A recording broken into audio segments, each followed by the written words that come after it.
ಇದು Monday blog start ಮಾಡಿರೋದು. ಇದು ಮಂಡೇ ಬ್ಲಾಗ್ ಹಾಕಿದ್ದೀನಿ. ತುಂಬ ಚಳಿ ಇರೋದ್ರಿಂದ ಬಿಸಿ ಬಿಸಿ ಇದೇನೋ ಕಾಫಿ ಕುಡಿದು ಸ್ಟಾರ್ಟ್ ಮಾಡೋಣ ಇವತ್ತಿನ ಬ್ಲಾಗ್ ಅಂತ ಶುರು ಮಾಡಿದ್ದೀನಿ.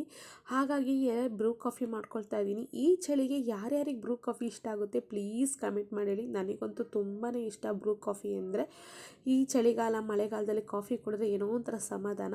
ಕಾಫಿ ಕುಡಿದು ತಿಂಡಿ ಏನು ಮಾಡೋಣ ಅಂತ ಯೋಚನೆ ಮಾಡ್ತಿರುವಾಗ ನವಣಕ್ಕಿ ಕಿಚಡಿ ಮಾಡೋಣ ಅಂತಂದು ಕಿಚಡಿಗೆ ಎಲ್ಲ ರೆಡಿ ಮಾಡಿಟ್ಕೊಳ್ತಾ ಇದ್ದೀನಿ. ನಾನು ಸಣ್ಣದಾಗಿ ಹೆಚ್ಚಿಟ್ಕೊಂಡಿರೋಂಥ ಕ್ಯಾರೆಟು, ಬೀನ್ಸು, ಹಾಗೆ ನೆನೆಸಿಟ್ಕೊಂಡಿರೋಂಥ ಬಟಾಣಿ, ಇಲ್ಲಿ ನಾನು ಈರುಳ್ಳಿ, ಟೊಮೊಟೊ, ಮೆಂತ್ಯ ಸೊಪ್ಪು, ಕೊತ್ತಂಬರಿ ಸೊಪ್ಪನ್ನ ಹೆಚ್ಚಿಟ್ಕೊಂಡಿದ್ದೀನಿ.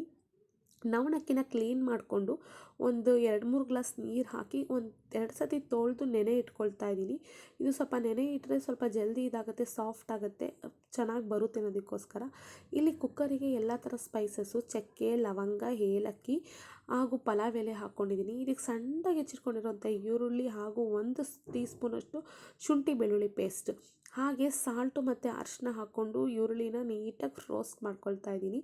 ಇದಕ್ಕೆ ನಾನೀಗ ಟೊಮೊಟೊನ ಸೇರಿಸ್ಕೊತಾ ಇದ್ದೀನಿ. 1-2 ಟೊಮೊಟೊನ ಸಣ್ಣದಾಗಿ ಹೆಚ್ಚಿಟ್ಕೊಂಡಿರೋ ಟೊಮೊಟೊನ ಅದು ಕೂಡ ಬೇಯಿಸ್ಕೊಳ್ತಾ ಇದ್ದೀನಿ. ಟೊಮೊಟೊ ಸ್ವಲ್ಪ ಸಾಫ್ಟ್ ಆದ ತಕ್ಷಣ ಇಲ್ಲಿ ನಾನು ತರಕಾರಿಗಳನ್ನ ಸೇರಿಸ್ಕೊತಾ ಇದ್ದೀನಿ. ತರಕಾರಿನೂ ಅಷ್ಟೇ ಸ್ವಲ್ಪ ಸಾಫ್ಟ್ ಆಗೋವರೆಗೂ ಎಣ್ಣೆಯಲ್ಲಿ ಸ್ವಲ್ಪ ಬಾಡಿಸ್ಕೊಳ್ತಾ ಇದ್ದೀನಿ.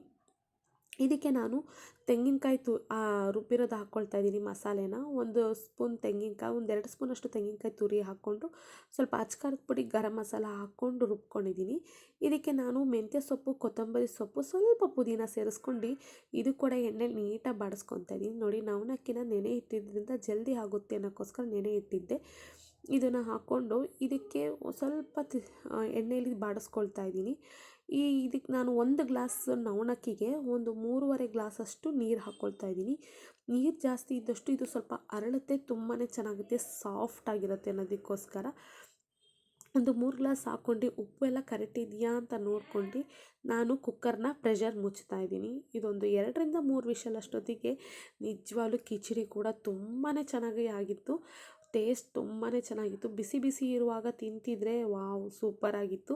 ಮೇಲೆ 1-2 ಸ್ಪೂನ್ ತುಪ್ಪ ಹಾಕಿ 1-2 ರೌಂಡ್ ತಿರುಗಿಸಿ ತಿಂದಿದ್ದಾಯಿತು. ಇವತ್ತಿನ ತಿಂಡಿ ಕೂಡ ಜಲ್ದಿ ಆಯಿತು. ನವಣಕ್ಕಿ ತಿನ್ನೋದ್ರಿಂದ BP, ಶುಗರ್ ಇರೋರಿಗೂ ಒಳ್ಳೆಯದು, ಹಾಗೆ ಹೆಲ್ತ್ ಕಾನ್ಷಿಯಸ್ ಡಯಟ್ ಮಾಡೋರಿಗಂತೂ ತುಂಬಾ ಬೆನಿಫಿಟ್ಟು ನವಣಕ್ಕಿಯಿಂದ. ಹಾಗಾಗಿ ಇವತ್ತು ನವಣಕ್ಕಿ ಕಿಚಡಿ. ನಮ್ಮದು ತಿಂಡಿ ಎಲ್ಲ ಆಗೋಷ್ಟೊತ್ತಿಗೆ 10 ಗಂಟೆ ಆಯಿತು. ನಾನು ನೈಟೇ ಮೆಹಂದಿ ಕಲಿಸಿಟ್ಟಿದ್ದೆ, ಇವತ್ತು ಮೆಹಂದಿ ಹಚ್ಕೊಳ್ಳೋಣ ಅಂತ. ಇದು ಇವತ್ತಿನ ವ್ಲಾಗ್ ಆಗಿತ್ತು. ಇನ್ನೂ ನನ್ನ ಚಾನಲ್ನ ಯಾರು ಸಬ್ಸ್ಕ್ರೈಬ್ ಮಾಡಿ ನೋಡ್ತಿದ್ರು ಪ್ಲೀಸ್ ಸಬ್ಸ್ಕ್ರೈಬ್ ಮಾಡಿ ನೋಡಿ. ಸಿ ಯು ಆದ ನೆಕ್ಸ್ಟ್ ವ್ಲಾಗಲ್ಲಿ ಸಿಗ್ತೀನಿ.